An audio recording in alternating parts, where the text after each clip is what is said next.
रति शांत रस के भक्तों की रति। हाँ केदूर जीव प्रेम पर्यंत वर्धित होती है। अच्छा। दास्य रस के भक्तों की रति राग अवस्था, राग सीमा तक। राग राग हाँ राग राग प्रेम प्रथमटा तापर राग पर्यंत जीव सीटा। हाँ सखा गणों की रति अनुराग, राग अनुराग आरंभ दशा।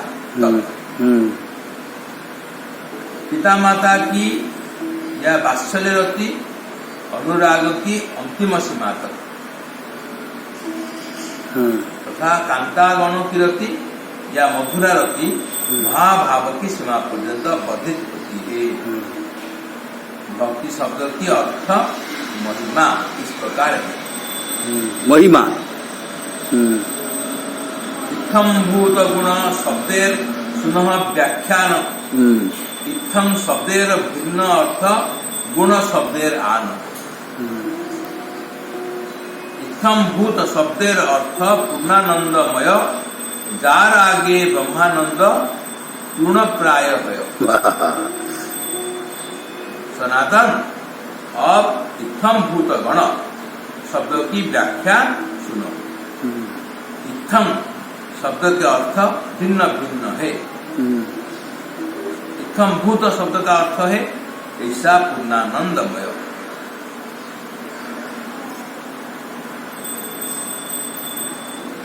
गुण का अर्थ है गुण जिसे अगले पैर में कहेंगे, अर्थात श्री कृष्ण में ब्रह्मानंद तुच्छकारी, सर्वाकर्षक, सर्वाह्लादक, महारसायन, सर्वविस्मारक, भुक्ति मुक्ति सिद्धि आदि वासना अपसारक ऐसे पूर्णानंदमय गुण है कि आत्माराम मुनिगण भी उनकी अहेतु की भक्ति करते हैं और उन गुणों के सामने ब्रह्मानंद तो गुणवत तुच्छ प्रतीत होता है। तथा ही भक्ति रसामृत सिंधु 1/39 हरिभक्ति सुधोदय वचनम 14/36। साक्षात कर्णाह्लाद विशुद्ध विशुद्धाभिस्थितस्यमे सुखानि गोस्पदायन्ते ब्राह्मण्यपि जगद्गुरु। श्री प्रहलाद जी ने श्री नृसिंहदेव जी से कहा है, हे जगद्गुरु, आपके साक्षात दर्शन करने से जिस अप्राकृत विशुद्धानंद समुद्र का मैं अनुभव कर रहा हूँ, उसके सामने निर्विशेष ब्रह्मानंद मुझे गोपद की भांति अति तुच्छ लगता है। यह श्लोक ऊपर के प्यार के प्रमाण में कहा गया है। सर्वाकर्षक, सर्वाह्लादक, महारसायन, आपनार बले करे सर्व विस्मारण, मुक्ति सिद्धि मुक्ति सुख छाड़ाय जार बंधे, अलौकिक शक्ति गुणे कृष्ण कृपा बांधे। शास्त्र वृत्ति नहीं यहाँ सिद्धांत विचार, यही स्वभाव गुणे जाते माधुर्य सार। श्री कृष्ण के गुण अपनी शक्ति से सबको आकर्षित करने वाले हैं, यहाँ तक कि स्वयं श्री कृष्ण को भी आकर्षित करने वाले हैं। वाह। वे सबको राधित करने वाले हैं। वे अत्याधिक रूप से तृप्त करने वाले हैं। वे अपनी शक्ति से श्री कृष्ण को छोड़कर सबको अहम मम भुला देने वाले हैं। वे अपनी शक्ति से श्री कृष्ण को छोड़कर सबको अहम मम भुला देने वाले हैं। श्री कृष्ण के गुणों की गंध या आभास प्राप्त हो जाने से भक्ति सिद्धि मुक्ति आदि के सुखों की वासना दूर भाग जाती है। श्री कृष्ण गुणों में ऐसी अलौकिक शक्ति है कि वे जीव को कृष्ण कृपारूप रज्जु से बांध लेते हैं। कृष्ण कृपा रूप रज्जु से बांध लेते हैं, अर्थात उसे ऐसे आनंद की प्राप्ति होती है कि फिर वह एक क्षण के लिए भी कभी श्री कृष्ण चरणों को छोड़ नहीं सकता। इसमें शास्त्र युक्ति की अपेक्षा नहीं है और न ही सिद्धांत विचार की अपेक्षा है। श्री कृष्ण के सर्वाकर्षकारी गुण स्वाभाविक है, कारण कि वे माधुर्य के सार स्वरूप है। गुण शब्देर अर्थ कृष्णेर गुण अनंत, सच्चित रूप गुण सर्वपूर्णानंद, ऐश्वर्य माधुर्य कारुण्य स्वरूप पूर्णता, भक्त वात्सल्य आत्म पर्यंत बदान्यता, अलौकिक रूप रस सौरभादि गुण, कार मन कोण गुणे करे आकर्षण, सनकादिर मन हरिल सौरभादि गुणे। अब गुण शब्द का अर्थ कहते हैं इतम भूत गला गुण। श्री कृष्ण के गुण अनंत असंख्य है। श्री कृष्ण के रूप एवं गुण समस्त सत एवं चित स्वरूप अर्थात नित्य एवं अप्राकृत है। उन समस्त का ही पूर्णानंद स्वरूप है। श्री कृष्ण ऐश्वर्य में, माधुर्य में, करुणा में एवं स्वरूप में सर्वविध पूर्ण है। भक्तों के प्रति श्री कृष्ण की ममता एवं स्नेह है एवं श्री कृष्ण आत्म पर्यंत दानशील है, अर्थात भक्तों के हाथों अपने आप तक को भी बेच देते हैं। श्री कृष्ण के रूप रस गात्र गंधादि समस्त गुण ही अलौकिक एवं अनिर्वचनीय है। किसका मन श्री कृष्ण के किस गुण में आकृष्ट हुआ, उसके कुछ दृष्टांत निम्नलिखित है। सनक, सनातन, सनंदन एवं सनत कुमार, इन सनकादिकों का मन श्री कृष्ण के सौरभादि गुण में आकृष्ट हो गया था, जैसा कि कहा गया। सौरभ आदि गुण, सौरभ आदि गुणों में सौरभ माने कौन होता भगवान की गुण हाँ। तथा ही भागवते 3/15/43 तस्यारविंद नयनस्य पदारविंद किंजल्कम अश्रुतलसी मकरंद वायु अंतर्गतः स्वविवरेण चकार तेषां शंखोभमख्य रजुषामपि चित्ततन्वः। उन कमल नयन भगवान के चरण कमलों की, केसर मिश्रित तुलसी की, मकरंद युक्त वायु ने नासारंध्र द्वारा भीतर प्रवेश करके उन ब्रह्मानंद से भी सनकादिकों के चित्त एवं शरीर में सम्यक क्षोभ उत्पन्न कर दिया, अर्थात उनके चित्त में अतिशय हर्ष एवं देह में रोमांच आदि प्रकाशित होने लगे। सौरभादि गुण, सौरभ गुण, सौरभादि गुण वासना, वासना गंध, गंध सुगंध, सुगंध। सुखदेवेर मन हरिल सौरभादि गुणे।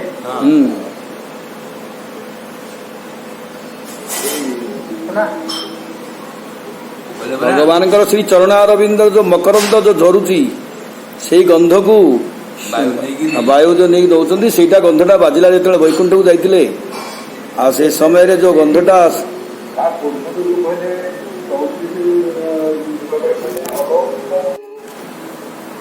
सुखदेवेर मन हरिल लीला श्रवणे। श्री भगवान की लीलाओं के श्रवण में श्री सुखदेव मुनि जो पहले निर्विशेष ब्रह्म ध्यान परायण थे उनका मन हरा गया। तथा ही भागवते 2/1/9 परिनिष्ठतोऽपि निर्गुण्ये उत्तमः श्लोक लीलया गृहीत चेता राजसे आख्यानं जद अधीतवान। श्री सुखदेव जी ने ही कहा है, हे परीक्षित, मैं निर्गुण ब्रह्म में निष्ठा प्राप्त कर चुका था, किंतु उत्तम श्लोक श्री कृष्ण की लीलाओं की कथा सुनकर मेरा चित्त आकृष्ट हो गया। अतः मैंने इस श्रीमद् भागवत नामक आख्यान का अध्ययन किया। तथा भागवते 12/12/67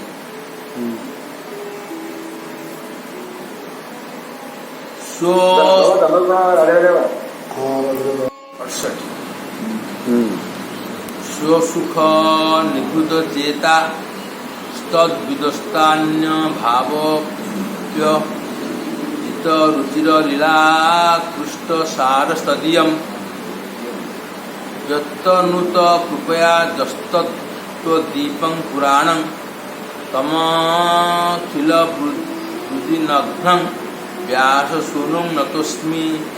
सुसुख निवृत्त चेता स्वसुख निवृत्त स्थान अन्यभाति 12 ସ୍କନ୍ଧର କେତେ 68 12/12/68 ମାନେ ସେ ତ ନିଜେ ନିଜ ତାଙ୍କରି ସୁଖମୁନି ପ୍ରଣାମ କରୁଛନ୍ତି। ହଁ ନିଜ ସୁଖ ନିବୃତ୍ତ ଚେତା ତନ୍ୟଭାତି ଅଧିକ ଚିର ଲୀଳା କୃଷ୍ଣ ସାରଂ ତଧୀୟୁ ତନ୍ତ କୃପୟା तत्त्वदीपं पुराणं तम अखिल बुद्धिनगनं व्यासं तोस्मी। सुत जी ने कहा है, ब्रह्मानंद में निमग्न होने से जिनका चित्त सर्वदा परिपूर्ण है, अन्य विषयों से मनोवृत्ति सम्यक प्रकार से दूर रहने पर भी जिसका मन अजित श्री कृष्ण की सुमधुर लीला कथा द्वारा ब्रह्मानंद से आकृष्ट हो गया एवं फिर जिन्होंने उन श्री कृष्ण के तत्व संबंध में प्रदीप तुल्य अर्थात श्री कृष्ण नाम रूप गुण लीला आदि का रहस्य उद्घाटन करने वाला श्रीमद् भागवत पुराण व्यक्त किया, सर्व अमंगल विनाशक उन श्री व्यासनंदन सुखदेव जी को मैं प्रणाम करता हूँ। बस तो बोल देना। ये संपूर्ण निराकार ब्रह्मरे स्थित थिले से पुणी भगवान श्रीकृष्णଙ୍କର अजित भगवान जितिबा केही नहीं से अजितଙ୍କର ये जो विभिन्न माधुर्य लीला रस रही से सुखम प्रदीप जो चर्चा ज्ञान प्रदीप प्रदीप स्वरूप द्वारा ही समग्र अनंत ब्रह्मांड से आलोकित कर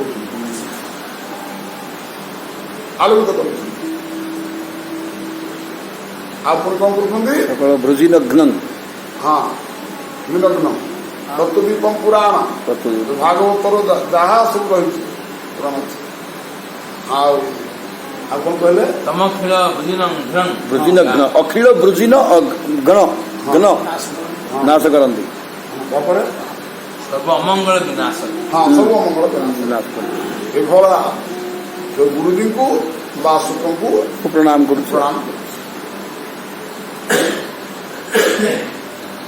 श्रीअंग रूपे हरे गोपीगणेर मन श्री कृष्ण के श्रीअंग के रूप सौंदर्य ने गोपी वृंद के मन को हर लिया। फल्या କାହାକୁ କୋଉ ଗୁଣରେ ହରଣ କରାହଉଛି ତାର ସେ ଭକ୍ତଙ୍କ ନାଁ କୁହାହଉଛି। ଗୋପୀ ମାନେ ଭଗବାନଙ୍କର ଶ୍ରୀଅଙ୍ଗର କାନ୍ତି ଦ୍ୱାରା ଆକର୍ଷିତ ହୋଇଥିଲେ। ଆମ ନାଁଟା କୋଉଠି ଆସୁ ଦେଖ ମୁଁ गोपी वृंद के पक्ष में श्री कृष्ण का मनोहरित्व नित्य है। यहाँ केवल प्रकट लीला की बात कही गई है। तथा ही भागवते 10/29/39 विख्याड़काभूत मुखम तब कुंडलश्री हसितावलोकम् दत्ता भयं च भुजदण्ड जुगं विलोक्य श्रीकरमणं भगवानिदास्य। गोप सुंदरियों ने भगवान श्री कृष्ण से कहा है, हे सुंदर, आपके मुखमंडल में कुंडलों की शोभा बढ़ाने वाला जो गंडस्थल है तथा सुधामय अधर एवं मंद मुस्कान युक्त नेत्रों की अवलोकन है। आपके उस अलकावली युक्त मुख कमल का दर्शन करके एवं आपके अभयप्रद भुजदंड जुगल को तथा अपूर्व शोभा संपद से परम रमणीय आपके पक्षस्थल को देखकर हम आपकी दासियां बन गई है। दासी हो गलु ଦାସୀ କି ଯୋଉଟେ ମାଲିକ ବନିଗଲୁନି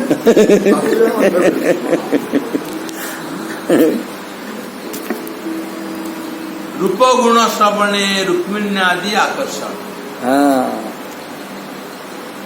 रंग रूप सरला रूप गुण। रूप गुण कौन कौन? श्री कृष्ण के रूप गुणों को सुनकर श्री रुक्मिणी आदि का मन आकृष्ट हो गया। बाबा जी कौन? हाँ सत्व गुण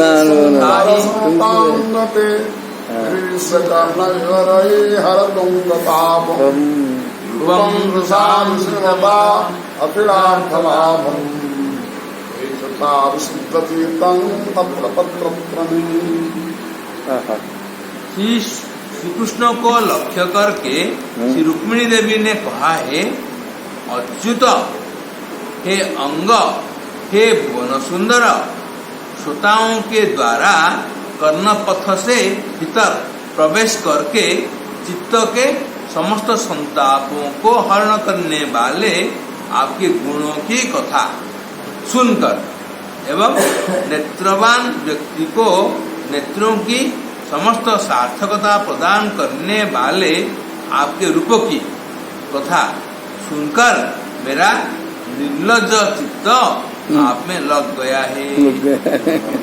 अरे निर्लज चित्त होली कहीं निर्लज चित्त କାହାକୁ କହୁଛନ୍ତି କଥା? ଭଗବାନ କହୁଛନ୍ତି।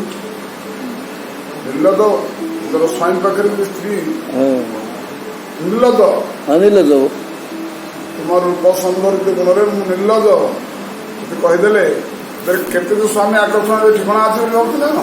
ହଁ ମାନେ ମତେ ଆଉ ଲଜ୍ଜା ନାହିଁ କିଛି ଆଉ କେତେ ଯେ ଆକୁ ଆକର୍ଷଣ କରୁଛି। ସ୍ୱାମୀର କମ ଗର୍ବ ଅହଙ୍କାର ହବନି ତେଣୁ ଏଥିପାଇଁ ସେ ନିର୍ଲଜ କହୁଛି।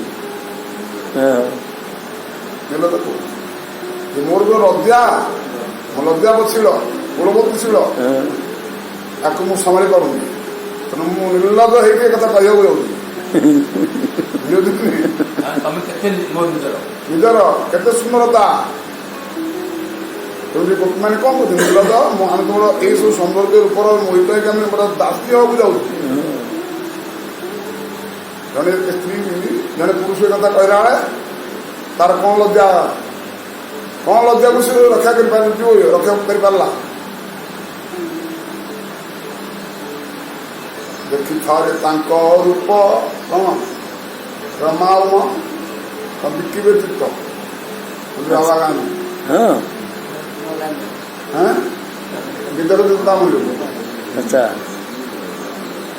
କଣ ରମାଉମା ବିକା ହେବେ ବୋଲିକି ମନେ କରିବା। ତାଙ୍କର ସବୁ କାନ ଫଳ ଥରେ ତାଙ୍କ ରୂପ ରମା ଉମା ପଦେ କଣ ହୋଇବି କା अच्छा ସଦନିକ ରାଧାନୀଙ୍କର ମାନେ କିଏ କହୁଛନ୍ତି हाँ ବର୍ତ୍ତମାନ ମୋତେ କୃଷ୍ଣ କୃଷ୍ଣ ମନେ ପଡୁଛନ୍ତି ଏଇ ତାଙ୍କର ଏଇଭଳି ରୂପ ଏଇଭଳି ଲାବଣ୍ୟ ମଧୁରତା ସବୁ ମନେ ପଡୁଛନ୍ତି କଣ କହିବି ମୁଁ କଣ ସମ୍ଭାଳିକି ରହିବି ତ ରମା ଉମା ସାବିତ୍ରୀ ତା ପଦରେ ବିକ୍ରି ହେଇଯାଉଛନ୍ତି ବିନା ମୂଲ୍ୟରେ ତାଙ୍କର କୁଳବତୀ କୁଳବତୀ କୁଆଡେ ସବୁ ଉଡି ଯାଉଛି ଆଉ କଣ କହିବି ସେ ଆକର୍ଷଣ ବିଷୟରେ ଆଉ ଯା କେମିତି କହିବି ତାଙ୍କୁ ଗୋଟେ ଥର ତାକୁ ନେଇ ଆସିବ ଏସବୁ ଭାବ ଦେଇଛି ये है रूप श्रवण हम्म पुणी बोले बंशी गीते हरे लक्ष्मी आदि के मन बंसी गीत वेणु गीत रे श्री कृष्ण की बंशी ध्वनि में श्री लक्ष्मी आदि का मन आकृष्ट हो जाता है। अच्छा जैसा कि कहा गया है तथा ही भागवती 10/16/36 षोहल को अध्याय के जानी कस्यानुभावस्य न देव विद्महे भवान्हि रेणु स्पर्शधिकारः स्वस्वाधिकार हाँ जद्वाञ्छया श्रीललना आचरतपो विहाय कामान सुचिरं धृतव्रता। कालिय नाग की पत्नियों ने श्री भगवान के प्रति कहा है, हे देव, जिसके पाने की इच्छा से श्री लक्ष्मी देवी ने अनेक काल तक समस्त कामनाओं को छोड़कर व्रत धारण किया था एवं तपस्या की थी, वो आपकी चरणरज कालिय नाग को किन पुण्यों के फल से प्राप्त हुई है यह हम नहीं जानते। स्पर्शाधिकारम ललनाचरतपो कामाय कालिय कालिय में नागपत्नी माने कस्यानुभाव ଏଠି ସେ ଦେଖୁଛନ୍ତି କି ଜାତୀୟ ତପସ୍ୟାର ଅଛି ବା ଥିଲା ଏପରି ଥିଲା ଯୋଉଟା କି ଆପଣଙ୍କର ଚରଣ ରେଣୁକୁ ପାଇବା ପାଇଁ ଲକ୍ଷ୍ମୀ ନିବୃତ୍ତ ମାର୍ଗିବାଲେ ଲକ୍ଷ୍ମୀ ଏତେ ଦିନ ତପସ୍ୟା କରୁଛନ୍ତି ସମସ୍ତେ ତର୍ସି ହଉଛନ୍ତି ପାଉନାହାନ୍ତି ଝି ପୁଣି କଣ ଆରାମରେ ଦୋଳି ଦେଇଛନ୍ତି ଆମର ପ୍ରତ୍ୟେକ ମସ୍ତକରେ ନାଗୁଛି ସେ ରେଣୁ କସ୍ୟାନୁଭାବ ଭଗବାନ ଏଥିରେ ଚିନ୍ତିତ ଅଛନ୍ତି କିଏ ସେ ନାଗପତି ମାନେ ଏଠି ଭଗବାନ ଚିନ୍ତା କରୁଛନ୍ତି ଆରେ ତା ସ୍ୱାମୀ କଷ୍ଟ ଦଉଛନ୍ତି କଷ୍ଟ ଦଉଛି ତୁ କଣ ଅନେଇକି କଣ ଆନନ୍ଦ ହେଇକି ଦେଖୁଛୁ କିନ୍ତୁ କଣ ଭାବ କଣ ଅନ୍ୟ ମନ୍ତ୍ର କଣ ହେଇକି ଅଛନ୍ତି ଭଗବାନ ପଚାରୁଛନ୍ତି ଏସବୁ ଘଟଣା କଣ ନା ଘଟଣା କଣ ଆପଣ ଏତେ ସୁଲଭ କେମିତି ହେଇଗଲେ ସିଏ ଗୋଟେ ଭାବୁଥିଲେ ଭଗବାନ କଣ କି ଏମାନେ ଯୋଉ ଦୁଷ୍ଟ ଗୁଡା ତ ଏମାନଙ୍କୁ ଦଣ୍ଡ ଦେଇକି ବିତାଡ଼ିତ କରିବା ଏଇ ଭାବ ତାଙ୍କର ଥିଲା କାହାର ଭଗବାନଙ୍କର କିନ୍ତୁ ଏଠି ନାଗପତି ନାମ ଭାବ କରୁନି ଯେ ଆପଣ ତ ତପସ୍ୟାର ଗୋଟେ ମହାକଷ୍ଟରେ ଆପଣ ପ୍ରାପ୍ତ ହୁଅନ୍ତି ଏ କାଳିର ଦୁଷ୍ଟ ଏତେ ସୁଲଭ କେମିତି ହେଇଗଲେ ଯଦି ସୁଲଭ ହେଇଗଲେ କାଳିର କଣ ତପସ୍ୟା ଆମେ ତା ଖାତା ଦେଖୁ ଦୃଷ୍ଟିକୋଣଟା କେମିତି ଦେଖନ୍ତୁ ତାପରେ ବୋଧ ହୁଏ ଅମାନିନା ମାନଦନା ହେଇକି ସବୁ ଆଚରଣ କରିଛନ୍ତି। ହଁ ନିଶ୍ଚିତ ନିଶ୍ଚିତ ନାଇଁ ବେଣୁ ଗୀତ ନାହିଁ ବଂଶୀର ଆକର୍ଷଣ କଣ କଣ ଗାଏ କଣ ହେଇଛି ବଂଶୀ ଗୀତର ଆକର୍ଷଣରେ ଲକ୍ଷ୍ମୀ ଆଜି ଆକୃଷ୍ଟ ହେଲେ ଏଇ ଯୋଉ ଉଦାହରଣଟା ଦେଲେ କାଳିୟ ନାଗ ପତ୍ନୀ ଉଦାହରଣଟା ଦେଲେ ପଢନ୍ତୁ ସେଠି କହୁଛନ୍ତି ଗୋଟେ ଜାଗାରେ बोले श्री कृष्ण की बंशी ध्वनि में श्री लक्ष्मी आदि का मन आकृष्ट हो जाता है जैसा कि कहा गया है कस्यानुभावस्य तवांघ्रि रेणु प्रसादिकार तद्वांछया श्री ललना चरतपो विहाय कामान सुचिरम भूतप्रता। ये केମିତି ହବ? अच्छा अर्थटा पढ़ो ଅର୍ଥ ପଢ କଣ कालियनाग की पत्नियों ने हाँ। श्री भगवान के प्रति कहा है, हाँ हे देव, जिसके पाने की इच्छा से श्री लक्ष्मी देवी ने अनेक काल तक समस्त कामनाओं को छोड़कर व्रत धारण किया था अच्छा एवं तपस्या की थी, हाँ। वो आपकी चरणरज कालियनाग को किन पुण्यों के फल से प्राप्त हुई है, यह हम नहीं जानते। ना एठी सीधा वर्णन श्री कृष्ण वंशी गीत द्वारा त्रिभुवन की युवती गणों का मन यथायोग्य भाव से हरण करने वाले हैं। तथा ये भागवते 10/29/40 29 तो आमर एथिरे आसीगले आमर रास पंचायत जाई कास्त्र्यंगते कलपदा एतमूर्छितेन समोहिताज्य चरितान्न तले त्रिलोक्याम त्रैलोक्य सौभगमिदं च निरीक्ष्य रूपं जद्गो द्विज द्रुम मृगः पुलकान्य बिभ्रन्। गोप सुंदरियों ने कहा है, हे प्रिय कृष्ण, त्रिलोकी में ऐसी कौन स्त्री है जो आपके अस्फुट मधुर पद संबलित एवं दीर्घ मूर्छित स्वर आलाप भेद युक्त वेणु गीत में विमोहित होकर तथा त्रिलोकी की निखिल सौंदर्य संपद जिसमें समा रही है, तुम्हारे उस रूप के दर्शन करके अपने धर्म से विचलित नहीं हो जाती, अर्थात समस्त स्त्रीगण ही विचलित हो जाती है। स्त्रियों की बात तो दूर रही, आपकी इस वेणु ध्वनि को सुनकर एवं आपका ऐसा रूप दर्शन करके गोए पक्षी वृक्ष एवं वन पशु पर्यंत पुलकित हो उठते हैं। ଆମେ ଯାତ୍ରୀ ହେଇଗଲୁ ବା ଆମେ ଆକର୍ଷଣ ହେଇଗଲୁ ଯେ ଏଇଟା କ'ଣ ଗୋଟେ ବଡ଼ କଥା କି ନାହିଁ, ଆମକୁ ନିନ୍ଦା ହେଇଯାଉଛି କି ମାନେ ଏକଥା କି ସେ ରହିବ ଏଇ ରୂପ ଏ ମାଧୁର୍ଯ୍ୟ ଏ ଯୋଉ ଛାଣି ମାଣି ଦେଖିକି କି ସେ ତାର ସତ୍ୟତ୍ଵ କେମିତି ରଖିବ କୋଉ ବାଟେ ନିଦ ହବ ଆଉ ତ ଖାଇବାକୁ ଇଚ୍ଛା ହବନି, କୋଉଠି ତ ମନ ଲାଗିବନି, ହଁ ସେ କେମିତି ରହିବ କୋଉ ବାଟେ କ'ଣ ତାର ତ ନିଜସ୍ୱ କିଛି ରହୁନି, ଯେତେ ଚାହୁଁଛି ନାହିଁ ମୁଁ ଏଇଟା ମୋର ଯୋଉ ଭାବନା ତାଙ୍କ ପ୍ରତି ଆକର୍ଷଣ ହଉଛି ଏଇଟା କେମିତି ନ ଯାଉ ଗୋଟେ ସେ ଭାବୁଛି ନାଇଁ ଏଇଟା ଲଜ୍ଜାର କଥା କି ନାହିଁ, ଲଜ୍ଜାର କଥା ଏଇଟା କେମିତି କେହି ନ ଜାଣୁ, ତେଣୁ ତାକୁ ଚାହିଁକି ସାର୍ ତାର ସେ କାମ କଲା ବେଳକୁ ସେ ଅଟୋମେଟିକ୍ ତାକୁ ଭୋକ ହେଲେ ଖାଇବ, ଭୋକ ନହେଲେ କେମିତି ଖାଇବ, ଯଦି ନ ଖାଇଲେ ଲୋକ ପଚାରେ ତୁ କାହିଁ ଖାଉନୁ, ତୁ କ'ଣ ଅନ୍ୟମତ ଆଗରୁ କିନ୍ତୁ କାଲି ବି କହୁଥିଲୁ ଆଜି କିନ୍ତୁ ଅନ୍ୟମତ କେମିତି କହୁଛୁ କ'ଣ ଘଟଣା ଅଛି, ଏଇ ଯୋଉ ଲକ୍ଷଣ ଅଛି ହବ ତାର କାରଣ ତା ଏଥିରେ ହବ କି ନା ସେ ଯୋଉ ଭାବନାଟା ତାର ସବୁ ଗତିବିଧି ସବୁ ଓଲଟା ଫୁଲଟା କରିଦେବ ଉଲ୍ଲାସରେ କରିଦେବ, ତେଣୁ ତାର କୌଣସି ଆୟତ ନାହିଁ। ସେ କଥା କହୁଛନ୍ତି ଯେ କି ସେମିତି ଅଛି କି ସବୁ ସେ ଗୁପ୍ତ ରଖିକି ମୋହିତ ହେଇଯିବ, ମୋହିତ ନ ହେଇକି ରହିପାରିବ, ମୋହିତ ନ ହେଇକି ରହିଯିବ ହେଇଯିବ।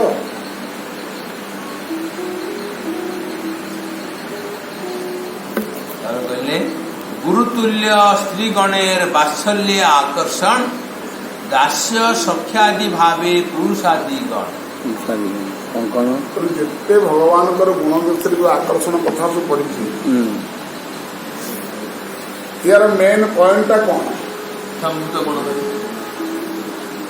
यार मेन पॉइंट कौन धरी पार्थ किसी बाबा कौन आकर्षण तो कहते वर्णना कर भगवान रूप गुण वेणु आम केते शुणु तो सारा सुक्ति सब कहले केते शुणु ताले कौन कौन लाइन पाइबा कौन बाबा कौन टाक धरवा ହଁ ସେଇ ପଏଣ୍ଟଟା ସେଇ ଲକ୍ଷ୍ୟରେ ରହିଲେ ସିନା ଏରା ଶୁଣିବାକୁ ଭଲ ଲାଗିବ। ହଁ ସେ ଲକ୍ଷ୍ୟରେ ରହିଲେ ଏରା ଶୁଣିବାକୁ ଭଲ ଲାଗିବ।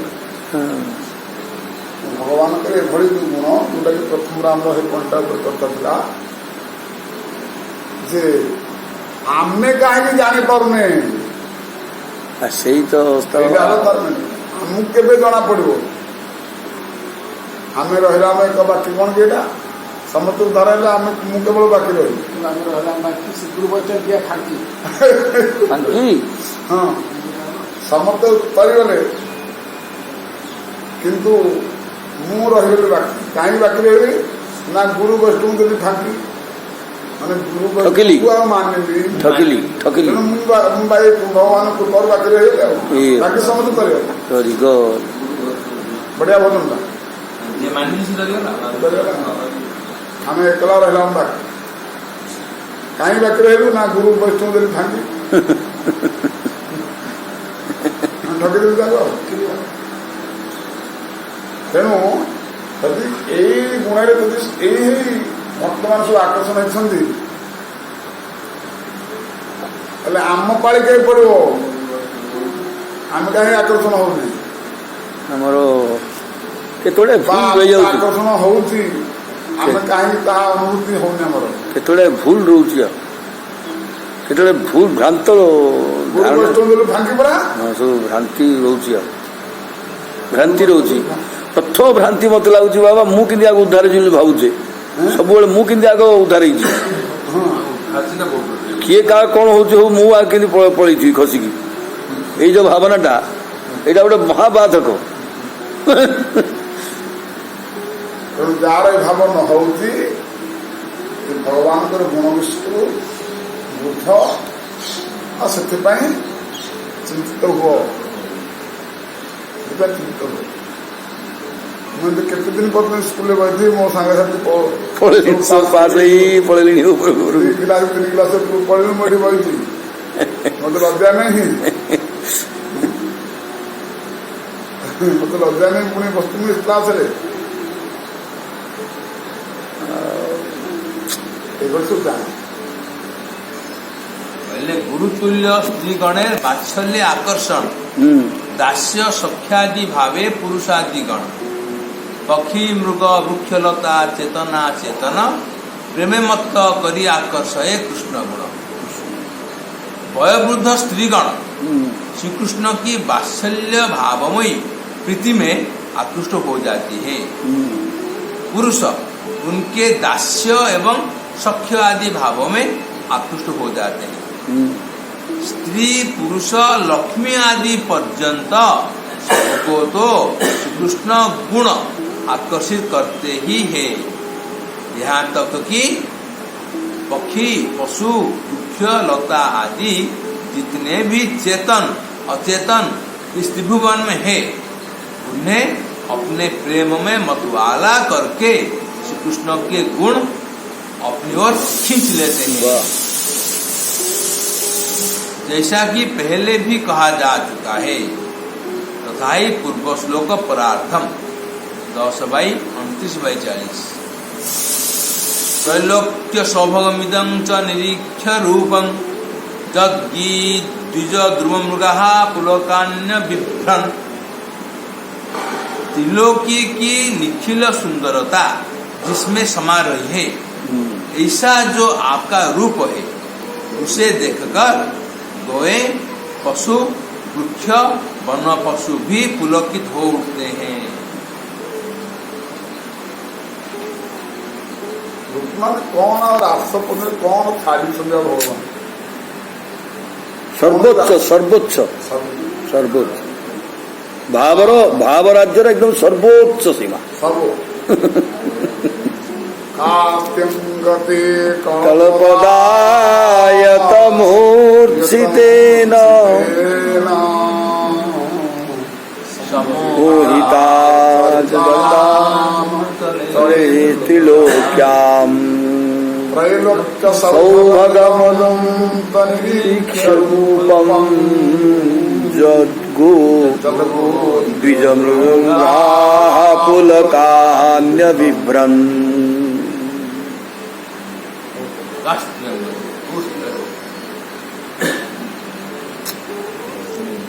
তারপরে আইলেন হরি শব্দের নানা অর্থ দুই মুখ্যতম সর্ব অমঙ্গল হরে প্রেম দিয়া হরে মন ବାহ ସର୍ବ ଅମଙ୍ଗଳ ହରେ ଅମଙ୍ଗଳକୁ ହରେଇବେ ଆଉ ଗୋଟେ ପ୍ରେମ ଦିଆ ଦିଏ ହରେ ମନ ପରା ମନକୁ ହରଣ କରିବେ ଏମିତି ହିଁ ମନ ହରିବ। ହଁ जैसे तैसे जोई कोई करे स्मरण ହଁ चारिविध पाप तार करे संहरण। ବାह हरि शब्द के नानाविध अर्थ है, उनमें कुछ अर्थ मुख्य है, उनमें फिर मुख्यतम दो ही अर्थ है। जो हरण करता है वो हरि है। हरि है प्रथमतः श्री कृष्ण सर्व अमंगल को हरण करने वाले हैं, अतः वे हरि है। द्वितीयतः वे प्रेम देकर मन को हरण कर लेते हैं, अतः वे हरि है।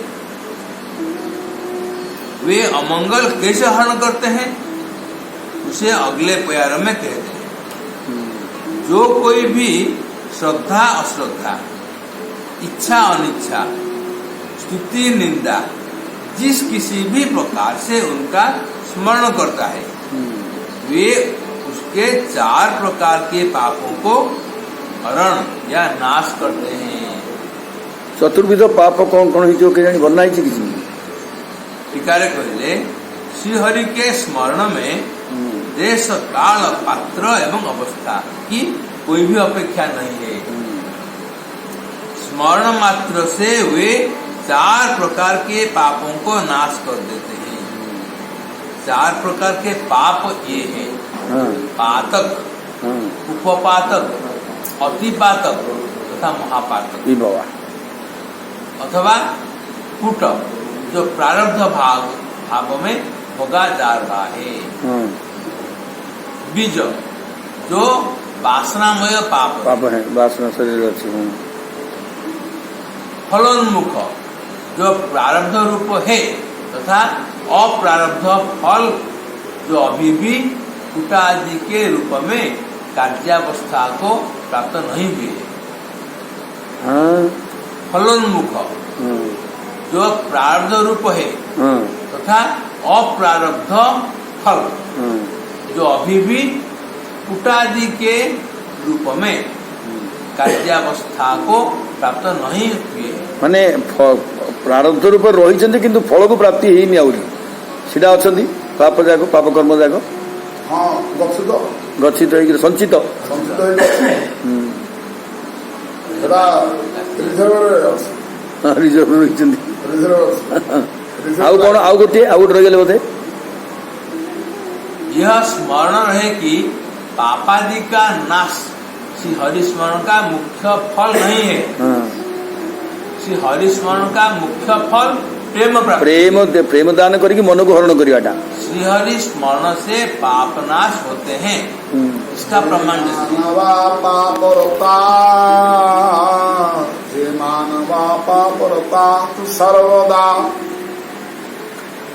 सर्वा दुराचारता कुमार्गः अच्छा प्रधाग्निदगधा कुटिलास्त कामिना सप्ताह यज्ञेन कलौ पुनन्दिते समस्ते सप्ताह यज्ञ समस्ते ଏଭଳି ସବୁ ପାପ ଥିଲେ କୁଟିଳତା ଥିଲେ ଦୁରାଚାରୀ ଥିଲେ ବି ଉଦ୍ଧାର ହୃଦୟ କୁଟିଳତା କୁଟିଳତା କପଟତା କ୍ରୋଧାଗ୍ନିତା ଥିଲେ ବି ସପ୍ତାହ यदि यज्ञ ଯଜ୍ଞ ସ୍ମୃତି आस्वादन कला बसला सुनला सब उद्धार सत्य नहीं ना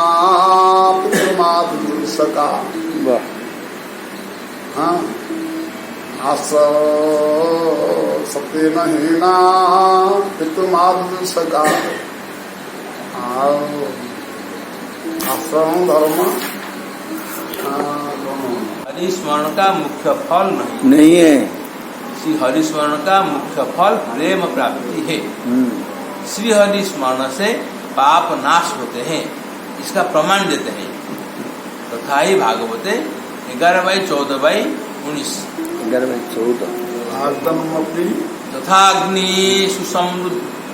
सुसमृद्धार्चि करत्योधांसी भस्मसात् तथा मदिशया भक्ति रुधे वैनांसी कृष्णसः।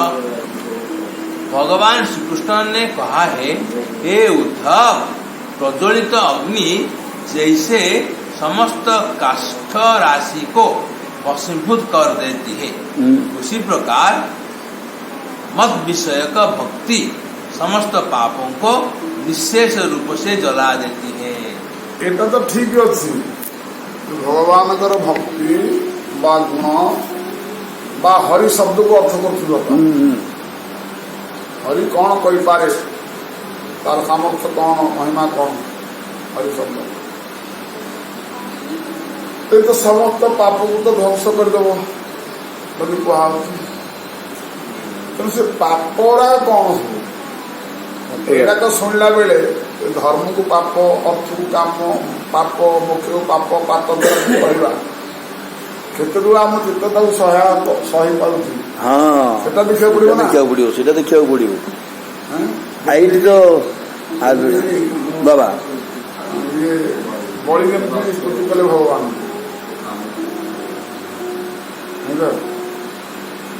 जोटा कहले कीर्तहारे सजनाख्य दस्वी कीडाया संस्कृते हेतु हृदया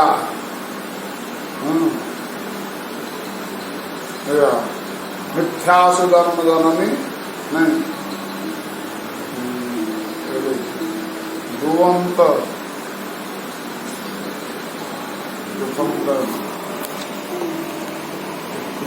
तीर्थहारे सदनाख्य दस्वी कीडाया संस्कृति हेतु हृदया मर्त्य सके किम आयुष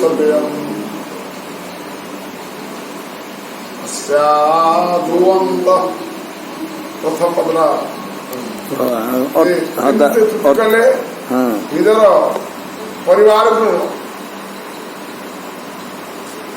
पुओ झील को स्त्री को महान शत्रु महाशत्रु प्रणीत उत्पत्ति कर बड़ी कीर्तहारे सदनाग दस्यु दस्यु बोली कहते हाँ दस्यु दस्यु हे भगवान डाक्टर डाकू डाकू जाक बोली कहते परिवार को कहते मोर सब डाकू मो घर पशिक मोर कि रखना बुझे कि जा संस्कृति हेतु हृदया ये मो स्त्री लगी आज केतले कौन को रूप हो ठिकाना नहीं केतले को जन्म हो मो स्त्री लगी कि जाया माने कौन केतले कोड संस्पर्श में आसिकी केतले पशु हो केतले छेली हो केतले गंधा हो केतले कौन हो मत सके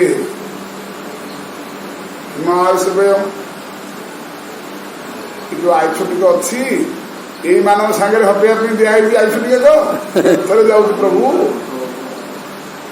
तेणु मत कृपा कर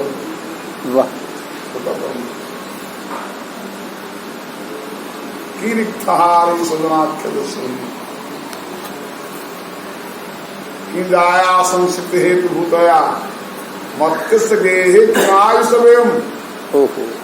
प्रथम पदरा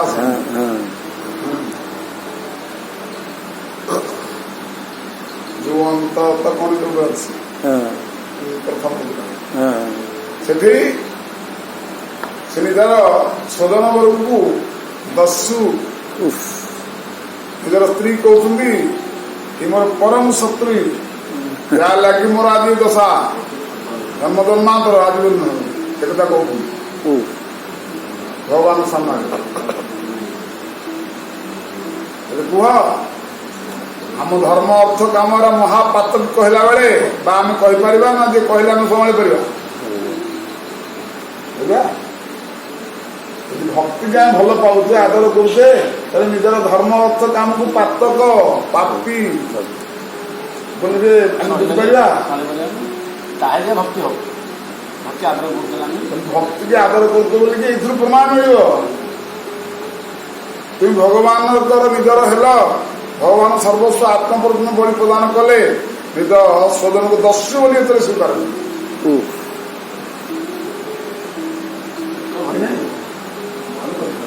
ଆମେ ଭକ୍ତି ଭକ୍ତି ଭକ୍ତି ଭକ୍ତି ଭକ୍ତି କଣ ଭକ୍ତି? ଧର୍ମ ଅର୍ଥ ଚାରି ପୁରୁଷାର୍ଥରେ ମସ୍ତ ଅଛି ନା ଭକ୍ତି। କିନ୍ତୁ ଭକ୍ତି ହେଲା ଏଇ ହଉଛି ଭକ୍ତିର ପରିପାଟି ଏବଂ ଦୂରତା ମହତ୍ତା। ଯୋଉ ହରିଙ୍କର ଏଭରା ପରା ଯୋଉ ହରି ତାଙ୍କୁ ଯୋଉ ଭକ୍ତି କରିବା, ଭକ୍ତି କରିବାକୁ ହେଲେ ବା ଭକ୍ତିକୁ ଆଦର ବା ସମ୍ମାନ ସେବା କରିବାକୁ ହେଲେ ଏଇ ଯୋଉ ପୁରୁଷାର୍ଥ ମାନଙ୍କୁ ପାର୍ଥକ୍ୟ ବୋଲି ବୁଝିପାରିବ ତ? ଏରା ମୋ ପାଇଁ ପାର୍ଥକ, ମୋର ଏରା ପାର୍ଥକ, ମୋର ରୋଗ ଗୁଡା ଚତୁର୍ବର୍ଗ ତାରାಗೆ ତୁଳନ୍ତୁ ଚାରି ପୁରୁଷାର୍ଥ ଅନୁପ୍ରେମ ଆଗରେ ଭକ୍ତି ଆଗରେ ତାରାಗೆ ତୁଳନ୍ତୁ ଚାରି ପୁରୁଷାର୍ଥ କିଛି ନୁହଁ। ଆମକୁ ଆଜି ସଂକ୍ଷିପ୍ତ ପ୍ରାରବ୍ଧ କ୍ରିୟମାନ କୋଉଠୁ ସୃଷ୍ଟି ହଉଛି? ଏଇ ଚାରି ଧର୍ମରୁ। ଧର୍ମ ଅର୍ଥ ମୁଖ୍ୟ କାମରୁ ତ ସୃଷ୍ଟି ହଉଛି। ସବୁ ମହାପାତକ ପାତକ ଆଉ କଣ ଗୋଟେ ପାତକ, ଉପପାତକ, ଅତିପାତକ, ମହାପାତକ। ଅତିପାତକ ମହାପାତକ ଏଇ ଚାରୋଟି ଧର୍ମ ଅର୍ଥ କାମ ମୋକ୍ଷ। ଆମେ କେବେ ବୁଝିବା ଆମ ପୁଅ ଝିଅଙ୍କୁ ଶତ୍ରୁ ବୋଲି, ବଦମାସ ବୋଲି? ତାଙ୍କର ଗୁଣଗାନ ରୂପ କହିଲେ ଆମକୁ କେତେ ଯୋଉ ଉଲ୍ଲାସ ହଉଛି ଠିକଣା ନାହିଁ। ଆଉ ଆମେ ତାକୁ ପାତକି କରିକି ଦୁଷ୍ଟ କରିକି ଭକ୍ତି ଆଦର କରିବା କୋଉଦିନ? ଭାରି କଷ୍ଟ। ଏଥିରୁ ଅନୁମାନ କରୁଛୁ ଆମ ଚିତ୍ତ କେତେ ସଫା ଅଛି, ମଇଳା ଅଛି। ଡ୍ରେସ ପୋଷାକରେ କିଛି କାମ ନାହିଁ, ସୀତାଦ୍ରକରେ କିଛି କାମ ନାହିଁ, କୌଣସି ଜିନିଷ ରକ୍ଷା କରିପାରିବେନି। ଏ ଚିତାଦ୍ରକ ବେଶର ମହତ୍ଵ ସେଇଠି। ଯେତେବେଳେ ଏଇଠି ଏଇଗୁଡ଼ିକ ଆମେ ବୁଝିବା ସେତେବେଳେ ଆର ମହତ୍ଵ, ନହେଲେ ଆର କୌଣସି ମହତ୍ଵ।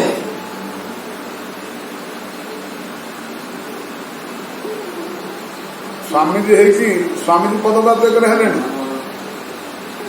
ପୁଅ ଝିଅ କଥା ପଡିଗଲା ପରେ କହନି ତାଙ୍କର ଯୋଉ ଉଲ୍ଲାସ, ଗଦଗଦ ହେଇଯିବ। ଯୋଉ ଉଲ୍ଲାସ ଦେଖି କୃଷ୍ଣ ବିଷୟରେ ଚିନ୍ତା କରିବା, ସେ ଉଲ୍ଲାସ ଦେଇ ମେଳ କରିବ ତ? ଯଦି ପୁଅ ଝିଅଙ୍କର କଥା ଶୁଣିଲା ବେଳେ ଯୋଉ ଉଲ୍ଲାସ, ଯଦି ଗୋଟେ ପଏଣ୍ଟ ଯଦି ଏକରେ ଉଲ୍ଲାସ ହୁଅନ୍ତା କୃଷ୍ଣ ଚର୍ଚ୍ଚା ବେଳେ, ବୋଲେ ବହୁତ ହେଲା ବୋଲି ଜଣାପଡେ। ଏଥିରେ ମାନେ ଶ୍ରଦ୍ଧା ଉପୁଜୁଛି। ଭଗବାନ କଥାରେ ଶ୍ରଦ୍ଧା କେମିତି ହଉଥିଲା ଚତୁର୍ଥନକ ଏବେ ପଢିଲେ ଆମେ। ଆପଣଙ୍କର କଣ ନା ମୋ ପୁଅ କଲେକ୍ଟର ଅଛି, ମୋ ଝିଅ ଅମୁକ ସେଠି ଅଛି, ଆଉ ମୋ ସ୍ତ୍ରୀ ତ ମନ୍ତ୍ରୀ ହେଇଥିଲା ଯେ ଫେଲ ହେଇଯାଇଛି। ଆଉ ବୁଝିଲେ କି ସିଏ ଏକାରେ ସ୍ୱାମୀ ଦେଇଛି, ଏକାରେ ସ୍ୱାମୀ ଦେଇଛି। ଆଚ୍ଛା କହିଲ ସେଇ ବ୍ୟକ୍ତି କୃଷ୍ଣ ଚିନ୍ତାରେ କଣ କେତେ ଆଗ୍ରହ ହଉଥିବ, କେତିକି ପୁଲକିତ ହଉଥିବେ। ପୁଲକିତ ହଉଥିବ। ତାକୁ ଜଳ ଦିଆହଉଛି। ଆରେ ଆକୁ ଡାକୁ ବଦମାସ ସ୍ତରରେ ଶାସ୍ତ୍ର ରଖିଲା ବେଳେ ତୁମେ ତାକୁ ଭକ୍ତିଠୁ ଆହୁରି ଉଲ୍ଲାସ ରଖିଛ। ତୁମେ ଏକରେ ବରଂ ଭକ୍ତି କି ଡାକୁ ବଦମାସ କରି ରଖିଛ। ଆମେ କଣ କହିଛୁ? ଭକ୍ତି ବର ବଦମାସ ଡାକୁ ଏମାନଙ୍କୁ ମୋର ବିଚ୍ଛେଦ କରଉଛି। ଆମେ ଏମିତି ବୁଝିଲେ ନା ଆଉ ମାନେ କେତେ ବୁଝେ କହିଲେ ବନ୍ଧୁବାନ୍ଧବ ସହ ରହିବା ଇଚ୍ଛା କଲେ ଯାଆନ୍ତୁ କେସି ହାଟ ଗୋବିନ୍ଦ ଦର୍ଶନ କରନି, ପଦେ ପଡିଯିବ। ରୂପ ଗୋସ୍ୱାମୀ ଆସିଗଲା, ଗୋଟେ ଆବେଶ ଆସିଗଲା। ଆବେଶ ଆସିଗଲେ ଯିଏ ଆସିକି ପରିକ୍ରମା ମାଗରେ ଜଗି ବସନ୍ତି, ଯିଏ ଗଲେ ଏମିତି ହାତ ଧରୁଛନ୍ତି। କଣ ନା ଜାଣି ଜାଣି ଆବେଶ ହେଇଯାଇଛି ନା କଣ କାରଣ କଣ? ଆରେ ତମେ କେତେ ସୁନ୍ଦର ସଂସାର କରିକି ରହିଛ, ସବୁ କେତେ ଆନନ୍ଦ ପାଉଛ କି ନାହିଁ? ନା ହଁ ପୁଅ ଝିଅ ସ୍ତ୍ରୀ ଜମିବାଡି କେତେ ଆଜି ଉପାଧି ତମ ସବୁ ଅଛି ନା ନାଇଁ? ନା ହଁ ଏରା କଣ ବିନାଶ କରିବା ପାଇଁ ଚାହୁଁଛ? ନଷ୍ଟ କରିବା ପାଇଁ ଚାହୁଁଛ? ଏଇ ବାଟେ ଗଲେ ସବୁ ନଷ୍ଟ ହେଇଯିବ, ତୁମେ ଏଇ ବାଟେ ପଳା। କି ତା କଥା କାହିଁ ଶୁଣିବ? ଏଟା ପାଗଳଟା କଣ ସବୁ ପଳେଇଛି ତାର। ଇଏ ଏଇ ଆଭ୍ୟସରେ ଘଣ୍ଟେ ଦି ଘଣ୍ଟା ଯାହା ତାଙ୍କର ହେଲା ପୁଣି ପଳେଇ ତା ବୁଲିବାକୁ। ଆଉ ଦେଖିଲେ ଯେ ଏଇ ଯୋଉ କନ୍ଦରପୁର କଲାବରଣ ଯୋଉ ଯିଏ ଦେଖିବ ଯାହା ମୋହିତ ହେଇଯିବ ତା ସଂସାର ବୁଝିବ କି ନାହିଁ ମାନେ ଇଏ ସଂସାର ଉପରେ ଆମର କରୁଣା ହେଲା ଦେଖିଲେ ସାଢେ ପାଖରେ ଟିକେ ଯାଆନ୍ତି ଯିଏ ପଢିଲ ସେଠି ପଢିଲ ବଂଶ ନାଶ ହେଇଯିବ ସେମିତି ଏଠି ସାଧକଙ୍କୁ ଏଇ ସୂଚିତ ଦିଆଯାଉଛି ଯେ ତୁମର ଚିତ୍ତବୃତ୍ତିରେ ଯୋଉ ପୁରୁଷାର୍ଥର ମହତ୍ଵ ରହିଛି ମାନେ ପରିବାରର ଯୋଉ ମହତ୍ଵ ରହିଛି ଯୋଉ ବାସନା ରହିଛି ଏକରେ ତ ଭକ୍ତିକି ଆଦର କରୁଛନ୍ତି କଣ ପ୍ରମାଣ ଅଛି ବା ଏକର ଆଦର ଥିଲାବେଳେ ଏକରେ ଭକ୍ତିକି ଆଦର କାଳେ କାଳେ ହବନି ଯଦି ତୁମେ ଭକ୍ତିକି ଆଦର କରୁଛ କହୁଛ ଛଳନା କରୁଛ ଭକ୍ତି ଛଳନା କରୁଛ ନାଇଁ ଛଳନା କରି କିଏ କୋଉଠି ପ୍ରାପ୍ତ ହେଇଥିଲା କୋଉ ଜିନିଷ ଛଳନା କରି କିଏ ତାର ପ୍ରାକୃତ ବସ୍ତୁ ପ୍ରାପ୍ତ ହେଇଥିଲା ତେଣୁ ହେ ସାଧକ ବୃନ୍ଦ ଏ କଥାକୁ ଭଲ ଭାବରେ ବୁଝ ଯେ ତୁମର ଗତିପଥର କଣ୍ଟକ ତୁମେ ନା ଅନ୍ୟ କିଏ ଭଲ ଭାବରେ ବୁଝ ତୁମକୁ ଆଜି ତମ ଠକରେ ପଡିବାର କାରଣ ତୁମେ ନିଜେ ତୁମେ ଆଜି ଭଗବତ ଭକ୍ତିରୁ ବା ଭଗବାନଙ୍କ ପ୍ରାପ୍ତିରୁ ବଞ୍ଚିତ ହେଇଛ ସେଥିପାଇଁ ଦାୟୀ ତୁମେ ଅନ୍ୟ କେହି ନୁହଁ ଶାସ୍ତ୍ର ନୁହନ୍ତି ଗୁରୁ ନୁହନ୍ତି କେହି ନୁହନ୍ତି ଏହା ପାଇଁ ବୁଝ ତେବେ ଗୁଣ ହରି ହରି ହରି ପଦ ବ୍ୟାଖ୍ୟା କରୁଛନ୍ତି ଗୋଟେ ଅର୍ଥ କହିଲେ ସମସ୍ତ ପାତକକୁ ହରଣ କରିବେ ସେଟା କିନ୍ତୁ ମୁଖ୍ୟ ଉଦ୍ଦେଶ୍ୟ ନୁହଁ ମୁଖ୍ୟ ହଁ ଆଉ ମୁଖ୍ୟ ହଉଛି ପ୍ରେମ ଦାନ ଦ୍ୱାରା ଆଉ ଆମର କଣ କରିବେ ଯେ ମନଟାକୁ ହରଣ କରିବେ ମନକୁ ହରଣ କରିବେ ଠିକ ଅଛି ଏ ଯୋଉ ଆତ୍ମରାମ ଜୟ ରାଧେ ରାଧେ ରାଧେ ଜୟ ଜୟ ଜୟ ଶ୍ରୀ ରାଧେ राधे राधे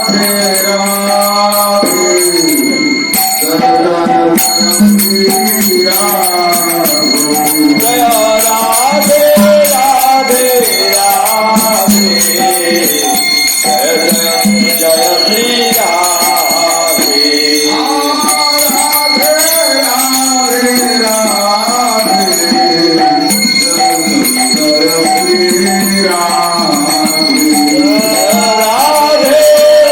राधे राधे जय श्री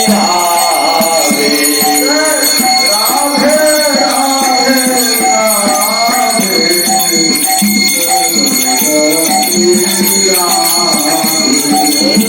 राधे राधे राधे जय श्री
जपे राधे राधे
हरि ओम।